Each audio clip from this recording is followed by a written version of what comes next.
करमाळ तालुक्याचे माजी आमदार आणि आजीनाथचे भावी चेअरमन मामासाहेबांना विनंती की आपलं मनोगत व्यक्त करावं.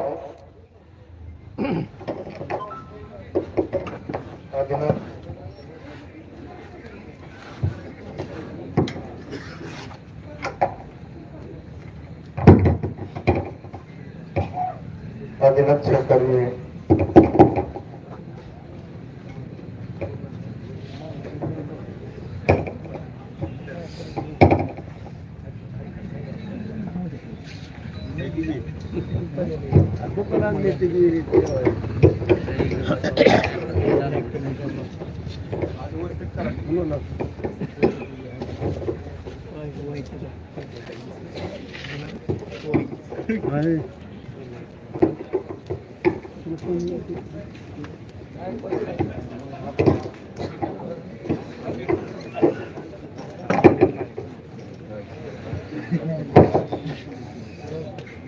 आदिनाथ सहकारी साखर कारखान्याच्या उद्या 17 तारखेला होणाऱ्या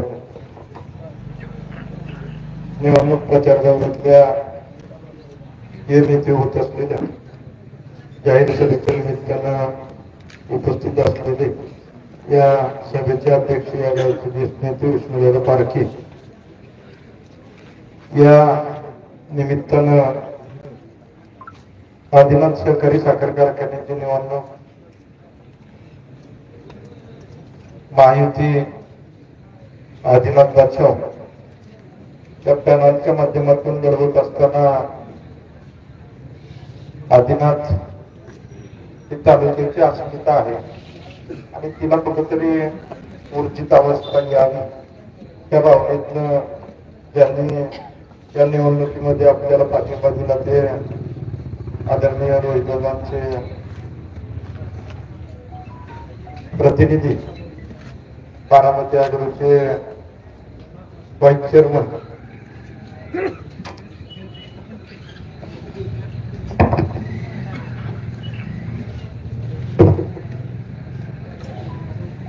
गुळवेआबा या निमित्तानं व्यासपीठावरती उपस्थित असलेले वेळाभावी हे नाम उल्लेख करतो. या पॅनलचे सन्माननीय सर्व आमचे उमेदवार माननीय परिसरातील प्रमुख तारके साहेब, अशोक तळेकर, संदीप तळेकर, दशरथप्पा तळेकर, गोरखप्पा तळेकर, कांतीलाल देऊन, गोरख पारखेसर, शरद वायमासे, सचिन ओव्हळ, अभिजित तळेकर, सागर कुंडे, विकास पारखे, सचिन काळे, योगेश ओव्हळ, निखिल तळेकर, दत्तात्रय बिचितकर, बापू पारखे, संजय नवले, अरुण लोंढे चेअरमन, बलराम गाडगे, दादासाहेब पारखे, तुळशीराम बिचितकर या निमित्तानं उपस्थित असलेले केन गटातील आदिनाथ सहकारी साखर कारखान्याचे सन्माननीय सर्व शेअर सभासद, उपस्थित असलेली वडीलधारी मंडळी, ग्रामस्थ बंधू, तरुण मित्र, पत्रकार बंधू, आदिनाथ सहकारी साखर कारखान्याच्या उद्याच्या 17 तारखेला होणाऱ्या महायुती आदिनाथ बचाव पॅनलच्या प्रचाराच्या निमित्ताने या ठिकाणी आल्यानंतर आपण सर्वजण मोठ्या संख्येने या ठिकाणी उपस्थित राहिला, आमचं स्वागत केलं त्याबद्दल प्रथमतः मनपूर्वक आपल्या सगळ्यांचं धन्यवाद व्यक्त करतो. या निमित्तानं बोलत असताना अनेक वक्त्यांची या ठिकाणी भाषणे झाली की निवडणूक मला वाटतं विद्वान आपले 4 तारखेला 1 तारखेला विद्वान झाले, 2 तारखेला विद्वान झाले आणि त्या दिवसापासून ही निवडणुकीची रणधुमाळी चालू आहे. त्या सगळ्या प्रचार सभामधून काय काय कोणावरती आरोप केले त्याबद्दल सगळ्याच वक्त्याच्या वक्तव्यातून आपण त्याबद्दल बऱ्याचसा उहापोह झाला. या निमित्तानं मी आपल्या सगळ्यांना विनंती करायला आलो की तुमची आदिनाथची निवडणूक लागल्यानंतर तुम्ही बघितलं असेल की सुरुवातीला ही निवडणूक एवढी त्याच्यामध्ये एवढी ही येईल रंग येईल असं कुणाला वाटलं नव्हतं. कारण सगळ्यांनाच वाटत होतं की आपल्या आपल्या पद्धतीनं, कारण गटातटाचं राजकारण पहिल्यापासून बघतोय आपण. कारण ह्यात आता कुठल्या संस्थेत कोणी कोणासंग जाऊन काय करायचं राहिले असं मला वाटत नाही. सगळ्या जागी आराम झालेला आहे सगळ्या.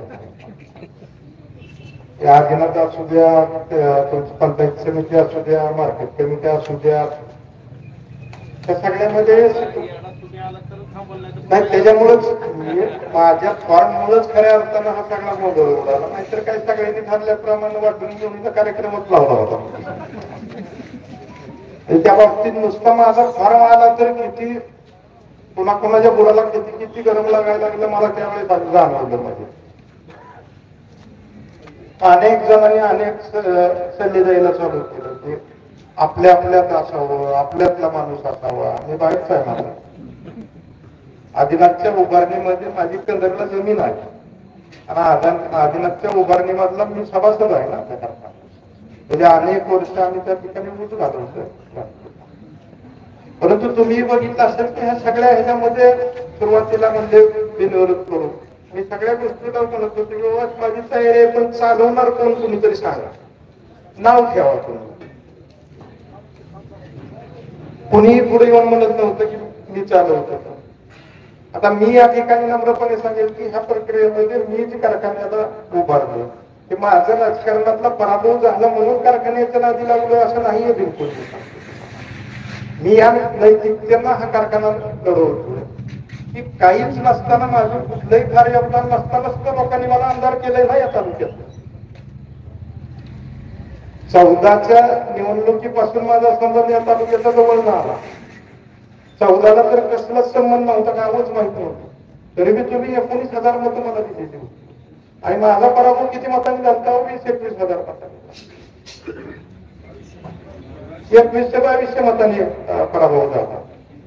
त्यानंतर पुन्हा मला संधी काम करण्याची कुठेतरी थोडी मिळी जिल्हा परिषदेचा अध्यक्ष झाल्यानंतर तोपर्यंत तालुक्यात माझ्या माध्यमातून काय काम करू शकतो हे ह्यासाठी सांगतोय की कारखाना मी लढवतोय ते अनेक जणांनी त्याच्यावरती आरोप करायला सुरुवात केली की आता आमदारकी गेली म्हणून कारखान्याच्या माध्यमातून पाय लावायला चालू करायचं. आता मी तुम्हाला प्रॅक्टिकली सांगतो, आबा पण ह्या गोष्टीतले तज्ञच आहेत सगळ्या कारखानदारी.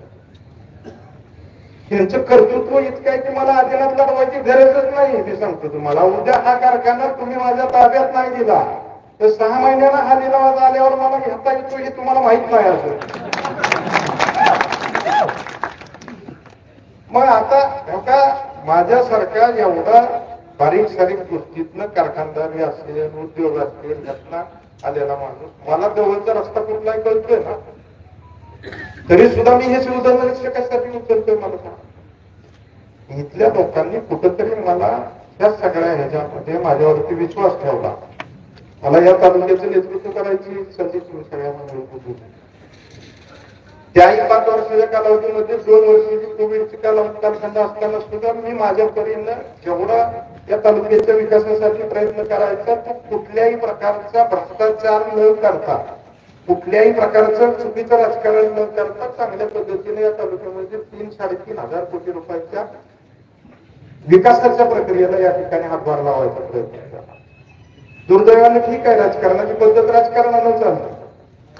माझा पराभव झाला, शेवटी लोकांची प्रक्रिया जे असेल ते लोकांचा निर्णय आहे आणि त्याच्यामुळं पुढं ह्याचा अर्थ पराभव झाला म्हणून मी तुम्हाला सगळ्यांना सोडून द्यायचं असाही होत नाही ना. माझी नैतिक जबाबदारी आहे की तुम्ही सगळ्या मंडळींनी पराभव होत असताना सुद्धा मला 43,000 मतं दिली. ती काय कमी नाहीत ना. आज 42,000 तरी मतं काय कमी आहेत. आज तुमच्या 30-40 वर्षाच्या 2 पिढ्याच्या राजकारणातली अवस्था काय झाली सगळ्यांची मला माहित आहे ना. डिपॉझिटिव्हर सुरू झाले ना. ह्याही गोष्टीची मला त्या ठिकाणी नैतिक जाण आहे का. आणि त्यामुळं या आदिनाथ कारखान्याच्या निवडणुकीमध्ये मला सोपा मार्ग हा असताना राजकारणच करायचं म्हणलं तर हे मी सांगितलं की तुम्हाला एवढी कर्तृत्व नाही की मुख्यमंत्री येऊन सुद्धा काय गाळप करते ते तुम्ही बघितलंय. ह्या पद्धतीनं त्याचं काय होणार आहे मला माहित आहे ना. राजकारणच करायचं म्हटलं तर मी एवढा उपाध्याय करत बसायची गरज नाही त्याला.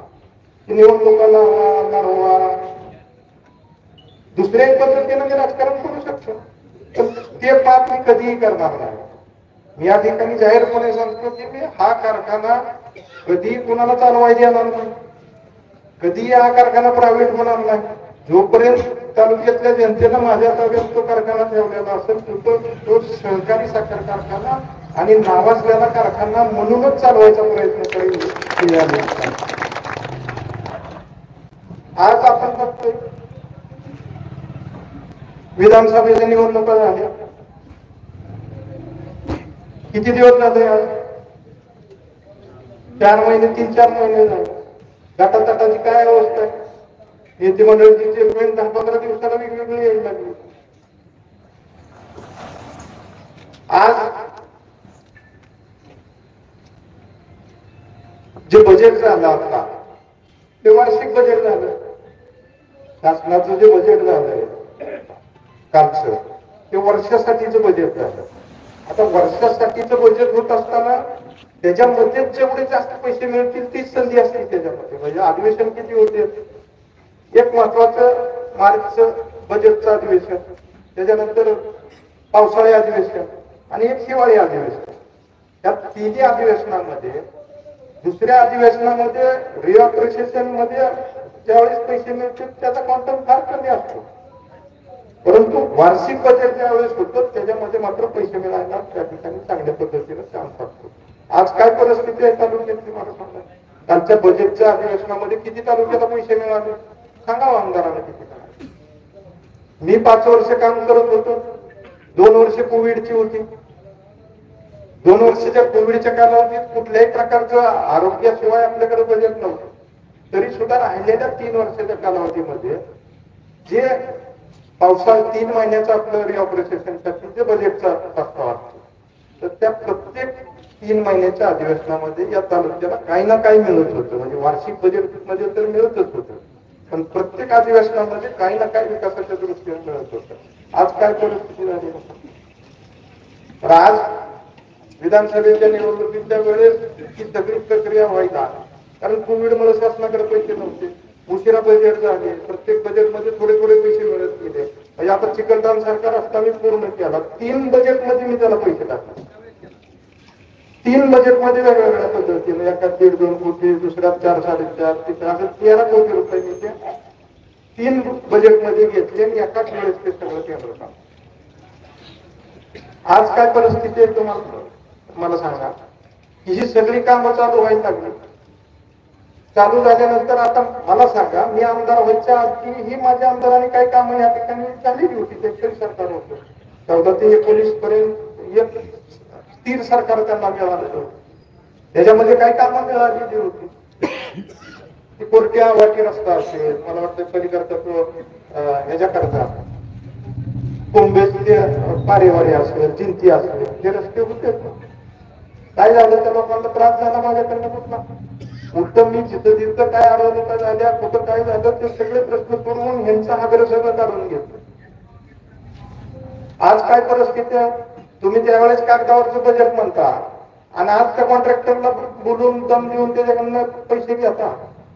मग कागदावरच्या विकासामध्ये कसे तुम्हाला पैसे मागायची अक्कल आली हो मला सांगा. आज प्रत्येक कॉन्ट्रॅक्टरची काय परिस्थिती केली तुम्ही? आता माझं दुमत नाही, तुम्ही आणलेल्या पैशातनं तुम्ही खावा, काय खायचंय ते खावा, पण लोकांनी ठेवलेल्या पाठीत कशाला तोंड घालताय? तुम्ही आणलंय तर तुम्ही अख्खी पाठी संपवा ना, आम्हाला काय करायचंय त्याच्यावर? याही गोष्टीचा या ठिकाणी विचार केला पाहिजे. आज मला सांगा 19 ते 24 मध्ये उजनीच्या पाण्याची काय परिस्थिती होती? आबा बॅकवॉटरला 4 वर्षात किती वेळा धरण मायनस गेलं, किती टक्के गेलं? 35%, 37% खाली कधी मायनस गेलं? दहिगाव योजना असू द्या, बोगदा असू द्या, हे सगळं मेच्या 20-20, 22-22, 25-25 तारखेपर्यंत आपण चालू. दहिगाव योजना सुद्धा 245-47 दिवस मी आहे दहिगाव. आज काय परिस्थिती आहे मला सांग. 5 वर्ष दहिगाव योजना चालू होती. पैसे किती वेळा गोळा केले, 3दा फक्त पैसे गोळा केले. एकदा 36 लाख रुपये, दुसऱ्या वेळेस 36 लाख रुपये, मागच्या वेळेस 60% धरण भरल्यानंतर आपण 17 लाख रुपये गोळा. बाकी जवळजवळ 4, 4.5, 5 कोटी रुपये आपण शासनाकडे त्या म्हणजे लाईट बिलाचे भरून घेतले. आज काय परिस्थिती आहे? आज दहेगाव यांना आज काल आता सोलापूरला पाणी सोडलं, हे पाणी काल सोडलं नसतं तर साधारण दर दिवशी 1% 20-22 तारखेपर्यंत हे धरण टिकलं, म्हणजे हे पाणी टिकलं. कालपासून 6,000 क्युसेकचं पाणी सोडलं. आता पुन्हा 4-5 दिवस माघारी आहे. आता मला सांगा, ह्याच्यानंतर 20 किंवा 21 तारखेला मी सांगतो बोगदा बंद पडेल. 20-21 एप्रिलला बोगदा बंद पडेल. आता 20-21, 20-22 एप्रिल पासून मे 20-22 यायची आपल्याला. सुदैवानं नक्षत्र 22-23 तारखेला मेच्या निघतं. 1 महिना त्याच्यामध्ये काढायचा. आणि दुर्दैवानं आपण बघतो की 10 वर्षांमध्ये सुरुवातीला आपल्याकडे पाऊस 2 वेळा 3 वेळाच पडतो फक्त. नाहीतर सगळा आपला पाऊस एकदा रेग्युलर मान्सून सुरू झाला आणि पहिला 20-22ला ज्यावेळेस नक्षत्र निघतं त्या 10-15 दिवसात नाही पडला तर आपल्याकडे 2 वर्ष उभं वारं सुटतं. मी सांगतो त्यामुळं आज 2 महिने उन्हाळ्याचे कसे काढणार आहे तुम्ही? दुर्दैवानं पाऊस नाही पडला तर जूनचा महिना कसा काढणार आहे तुम्ही? या सगळ्या गोष्टीचा शांतपणे विचार करा. हे राजकारण करायला माझे बिलकुल त्याच्याबद्दल हरकत असायचं काय कारण नाही. म्हणजे राजकारण जातीवर करा, राजकारण पुण्यावरती करा, पण त्याच्यामध्ये फायदे तोटे किती हे सगळं एकदा लक्षात घ्या. आणि ह्या सगळ्या गोष्टीचा विचार ह्याच्यामध्ये करणं गरजेचं आहे. हे या निमित्तानं मी आपल्याला सांगू इच्छितो. या सगळ्या ह्याच्यामध्ये एक मंडळी कधी कारखाना कसा चालवणार सांगतच नाही. ती फक्त सांगते की आम्ही कोणाकडे बी जाऊ. आता याला तुम्ही एकनाथ शिंदे साहेबांना आणलं. आता एकनाथ शिंदे साहेबांना काय माहिती आहे की किती कर्तव्य माहिती? त्याला म्हणजे आले बिचारे, त्यांना काय माहिती काय करतो. म्हणजे आता त्याची गेलेली घालवलेली आणि शेवटी येणा येईपर्यंत फिरत राहते ती. तसं ह्याच्यामध्ये छातीत ठोक कोणी तुम्ही सांगा ना काय करणार आहे. जसं मी हा कारखाना त्या ठिकाणी कोऑपरेटिव्ह मध्ये लावण्याला निघालो, हे शिवधनुष्य आहे. मी सांगतो एवढं सोपं नाही. आज 200 मी त्या कारखानदारीला शून्यातला गेलेला माणूस आहे. ही सांगते की कारखाना इथला कारखाना. अरे माझा धंदा होता, प्रायव्हेट धंदा होता. माझा धंदा काय करायचा? आता तुम्ही वाळू रातचा धंदा करता वाळूचा, मी दिवसा उजेड कारखान्याचा केलाय ना. आता मला ऐकायला मिळतं की वाळू पहिली 35,000 जात होती गाडी का काहीतरी 35,000 जात होती. ही आमदार झाली की 25 वर येत आला म्हणून ह्यांनी धंदा बंद केला. आता कारण 10,000 तोटा व्हायला लागला. आता आम्ही म्हणतोय का बरं तुम्ही वाळूचा धंदा बंद केला? ह्याही गोष्टीचा सगळा विचार केला पाहिजे ना. बरं शेवटी माझा धंदा आहे. बरं जे व्यवहारामध्ये ज्या गोष्टी होत असतात त्याच्यामध्ये कोणाचे पैसे मी कोणाचे पुढे, पण तुम्ही नारळ फोडायला कोणाला आणताय? ज्यांनी 2-2 कारखाने ऐकले, शेअरचे कोणाचे पैसे दिले, 5-5, 6-6 संस्था बुडवले, अख्खी जिल्हा बँक वाट लावली. तालुक्यातल्या तालुक्यातल्या 5-6 संस्था आहेत. सुनित्रा विनित्रा हे तोंडापूरची नाव आहे. म्हणजे ते कुठली दुसरी आहे? नाही दुसरी सगळ्यात जास्त व्यवस्थित नाही ही हो ह्याची एक सुट्टी विजय मस्ती होती, रत्नप्रभा होती, लय नाव व्हायची. त्या घराघरीची एक संस्था काढून म्हणजे ते ध्यानात सुद्धा येत नाही असं परत. त्यांच्या सगळ्याचं मिळून एवढं फुललंय का. शंकरराव मोहिते पाटील सहकारी बँकेची काय अवस्था. आणि मग तुम्ही यांच्या हस्ते नारळ फोडणार, आम्ही कारखाना चालवणार म्हणून सांगणार. थोडं तरी लॉजिक त्याच्यामध्ये काहीतरी असं होतं. आणि मग मला मात्र म्हणायचं तुम्ही कारखाना ऐकला, विकला, मी उभा केला, मी धंदा करत होतो. करायचा का नाही करायचा तो माझा. धंदा कधी करायचा, कधी वाढवायचा, कधी कमी करायचा हा माझा अधिकार आहे ना. मी स्वतः पण उठायचं मामानी कारखाना आणि मामानी कारखाना. मला सांगा ना, मामानी कोणाचं शेअर्स ठेवलं, मामानी कोणाचं ऊसवाड्याचं बिल ठेवलं. शासकीय घडामोडीमध्ये, शासनाच्या नियमावलीमध्ये जे चेंजेस होते त्याच्यामुळं या सगळ्या ह्याच्यावरती धंद्यावरती त्याचे परिणाम होते. पण त्याच्यामधून व्यावहारिक दृष्ट्या जे मार्ग काढावे लागते ते मार्ग आपल्याला काढावे लागते. मगाशी जसं सांगितलं गुळेबाबांनी किंवा आपल्या विघ्ने वकिलांनी सांगितलं की बाबा त्याच्यामध्ये आपण कारखान्यामध्ये आपली पार्टनरशिप घेऊन मोठ्या उद्योगात जी कंपनी मोठी आहे त्याच्याशी अटॅच झालो आपण, की आपल्याला हे सर्वांनी होत असताना अडचणी निर्माण होते म्हणून त्यांच्याशी अटॅच झालो. शेवटी हा व्यावहारिक दृष्टिकोन आहे ना.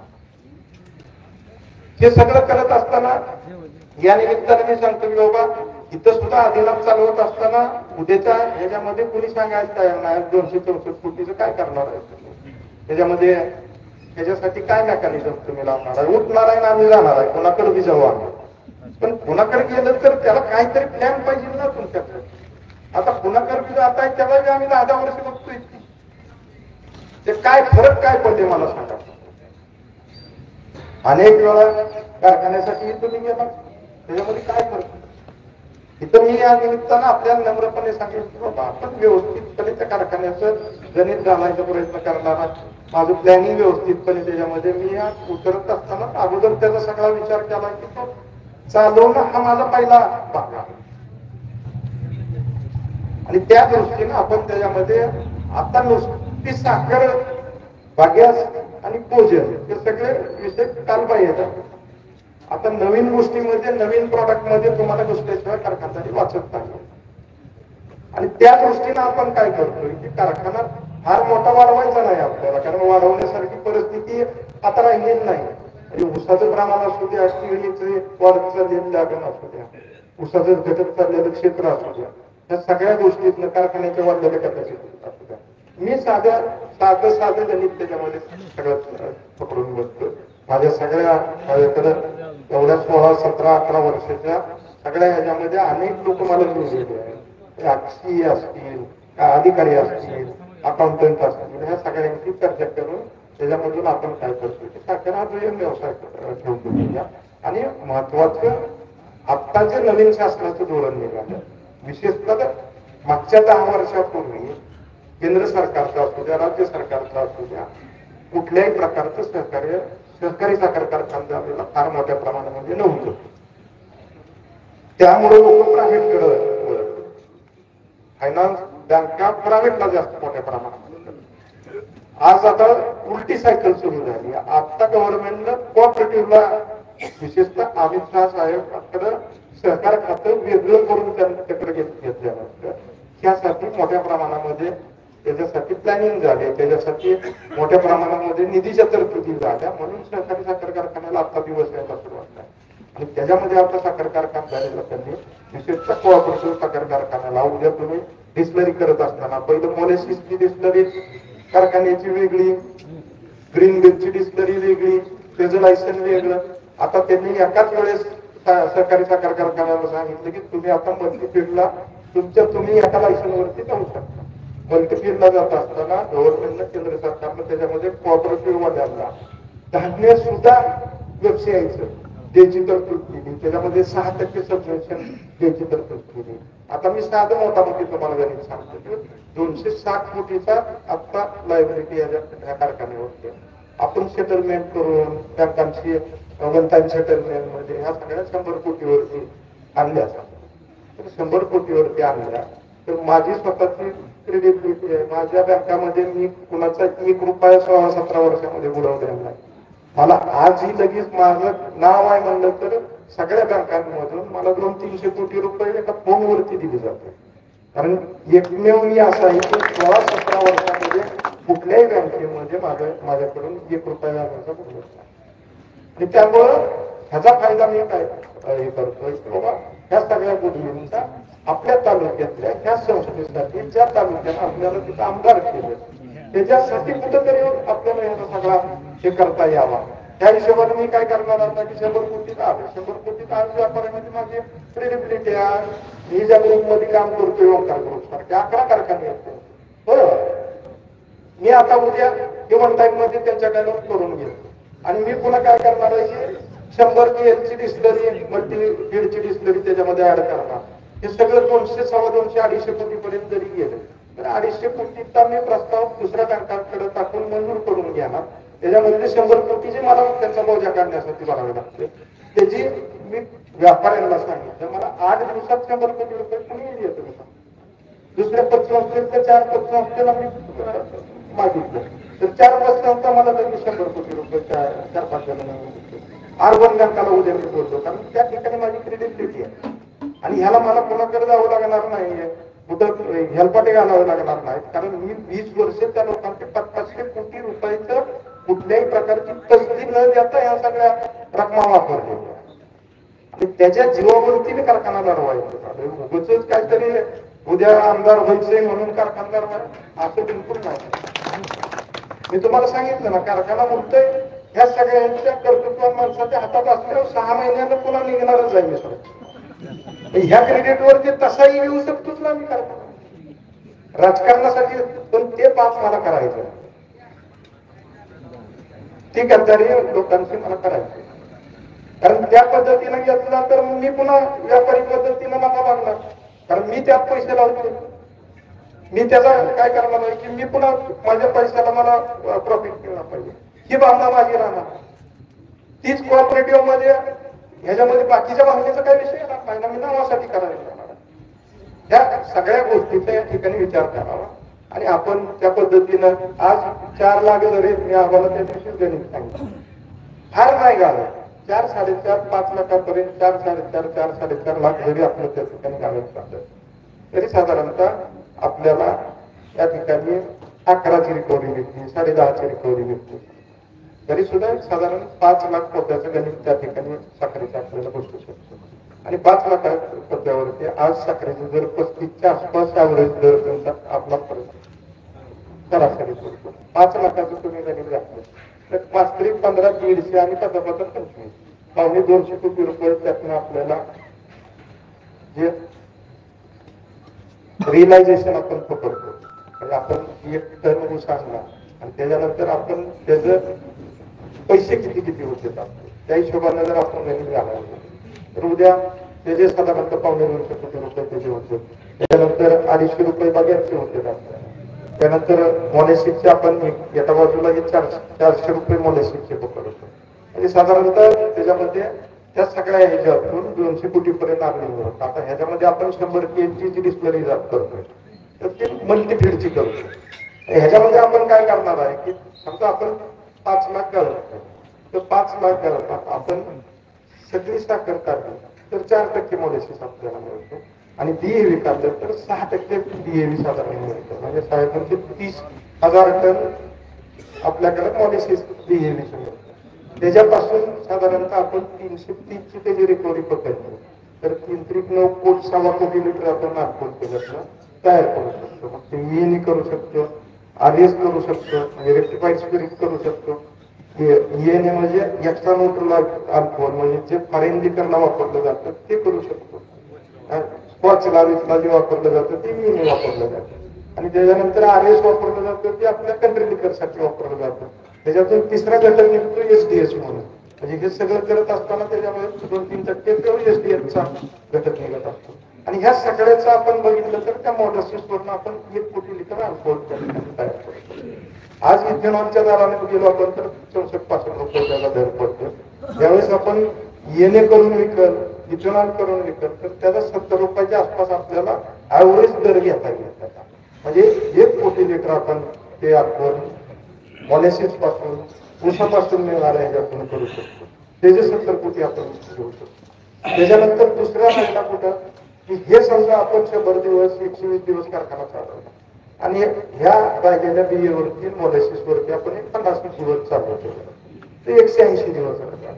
365 दिवसापैकी मल्टीफील्ड मध्ये पुन्हा हा जो गव्हर्नमेंटचा आपल्याला सपोर्ट मिळणार आहे त्याच्यामध्ये 6% इंटरेस्ट सबवेन्शन मिळणार आहे. उद्या आपण NCDCचे पैसे आपल्याला 9% मिळाले डिस्प्लेरीच्या 100 कोटीला तर त्याच्यामध्ये 6% आपल्याला केंद्र सरकार त्याच्यामध्ये करणार आहे म्हणजे ते पैसे आपल्याला कमी व्याजाचं 2-3% व्याज त्याचं मिळणार आहे. आपण मल्टीफिल्डला गेल्यामुळे काय होणार आहे की राहिलेले आपले जे 220 दिवस आहेत 365 दिवसापैकी मध्ये आधी मेंटेनन्सचा एखाद दुसरा दिवस सोडला आपण किंवा काही 10-15 दिवस सोडतो 330 दिवसापर्यंत आपण ते डिस्टिलरी चालवू शकतो. म्हणजे ओव्हरऑल 330 दिवस चाललो तर तुमच्याकडे 3 कोटी ते 3.5 कोटी लिटर हे सगळं अल्कोहोल तयार होतं आणि त्याचा ऍव्हरेज दर 70 रुपयाला तुम्ही पकडला तरी साधारणतः 200 कोटी 3 कोटीचे 7-21 210 कोटी त्याचं अर्ज होऊ शकतं आणि वरच्या 50 लाखाचं 7-35 साधारण 30-35 कोटी म्हणजे 245 कोटी प्लस इकडचे 200 असं 400-450 कोटी रुपयाचं अर्निंग ह्याच्यामध्ये व्यवस्थितपणे होऊ शकतं आणि मग आपण ह्यातले जे 100 कोटी आहेत ते कमी व्याजाचे आपण घेतो. आता ह्या सगळ्या ह्याला आपण जे इतर बँकांचं आपण हे जे जुने पैसे भरायला 1 टाइम मध्ये घेणार आहे त्याला व्याज आपल्याला समजा 12% पडलं 14% पडलं आणि डिस्टिलरी उभं करणार आहे त्याला ह्या सगळ्या स्कीम मध्ये बसलो तर आपल्याला 2 ते 3% त्याची म्हणजे ऍव्हरेज आपल्याला 10% झालं म्हणजे 250 कोटीचं व्याज किती झालं तुमचं 250 कोटीचं 10% व्याज झालं तुमचं 25 कोटी रुपये वर्षाला प्लस 25 कोटीचा ह्या गोष्टी ह्याच्यामध्ये आपण समजा 50 कोटी आपल्याला वर्षाला बसत नसतील मला 40 कोटी बसायला तर मग इथंच मी प्लॅनिंग करणार की बाबा आपण 7 वर्षाच्या ऐवजी 8 वर्षाची परत ते ऐन टायमाला पुन्हा ह्या पळापळी करून चालणार नाही. ह्या सगळ्या गोष्टीचा अभ्यास करून आपण या ठिकाणी उतरतो. मी तुम्हाला सगळ्यांना जाहीरपणे सांगतो की उद्याच्या 19 तारखेला तुम्ही निकाल दिला माझ्या ताब्यामध्ये कारखाना आला तर तुम्हाला नोव्हेंबरच्या सीझन मध्येच हे सगळं तुम्हाला काय होणार आहे तुम्हाला दिसेल आणि मार्चच्या सीझन मध्ये तिथं डिस्टिलरी सगळं उभारलेलं दिसेल. 1 वर्ष फक्त मला एका वर्षाच्या आत त्या ठिकाणचं सगळं चित्र बदललेलं तुम्हाला दिसतं की जे पिढ्यानपिढ्याचं आपल्या स्वप्न यामध्ये मी म्हणत नाही की बाकीच्या सगळ्या गोष्टी पण ह्याच्यावरती हजारो कुटुंब आहेत कामगार आहेत. आज कामगारांचे एवढे मोठे प्रश्न आहेत कामगारांचे 19 पासून त्यांचे प्रॉव्हिडंट फंडाच्या रकमा भरलेल्या नाहीत कामगारांचे थकीत पगार आहेत त्याच्यानंतर मयत कामगारांचे सेवानिवृत्तीचे कामगारांची दिने ICICI बँकेचे कामगारांवर काढलेले पैसे भरलेले नाही आणि सांगते संजय शिंदे बाकीच्या बँकात पैसे भरले नाही. आता ह्याला कोण होतं मी संजय शिंदे होता ना म्हणजे आपण हागल्यालाच आपण ठेवायचं लोकांचं वापरून बघायचं. ह्या सगळ्या गोष्टीचा विचार करा. या ठिकाणी आपल्याला कामगारांना सुद्धा व्यवस्थितपणे न्याय द्यावा लागतो. म्हणजे बरं हे संस्था वाचवायची ते हे सगळे पैसे व्यवस्थितपणे काही ऊसवाल्याची पेमेंट अडकलेले काही वाहनवाल्याची पेमेंट अडकलेले आपल्याला हा एकदा व्यावहारिक चाक जर फिरायला लागलं तर ह्या सगळ्या प्रश्नाची त्यातनं आपल्याला सोडवणूक करायची हेही या निमित्तानं मी सांगतो. आज या प्रक्रियेमध्ये या गटातनं उमेदवारी निश्चित करत असताना अच्युत काकांनी या ठिकाणी फॉर्म भरला होता सुहास नाना रोकडीने या गटातनं फॉर्म भरला होता पण ज्यावेळेस पॅनलचे उमेदवार फायनल झाले त्यावेळेस या मंडळींनी सहकार्य केलं आपले फॉर्म काढून घेतले आणि पार्टीचा निर्णय म्हणून या ठिकाणी प्रचारामध्ये सगळी मंडळी सहभागी झाली त्यांचेही मी या निमित्तानं मनपूर्वक आभार व्यक्त करतो. आपण सर्वजणांनी येत्या 17 तारखेला पतंगाचं चिन्ह आहे आणि पतंगाच्या चिन्हावरती 20 फुल्या आपल्याला सोसायटीची फुली फक्त सोसायटीवाल्या पण बाकीच्या सगळ्या ऊस उत्पादक सभासदांना 20 फुल्या ज्या द्यायच्या त्या कुठल्याही प्रकारचा त्रास न करता पॅनल टू पॅनल आपलं 20 मत देत असताना आपल्या रबरी शिक्क्यानं त्याच्यावरती आपलं बहुमत अशा प्रकारचं मत द्यावं एवढीच आपल्याला या ठिकाणी विनंती करतो. आपण सर्वजण उपस्थित राहिला त्याबद्दल सगळ्यांचं आभार व्यक्त करतो आणि मी माझी रजा घेतो. जय हिंद जय महाराष्ट्र.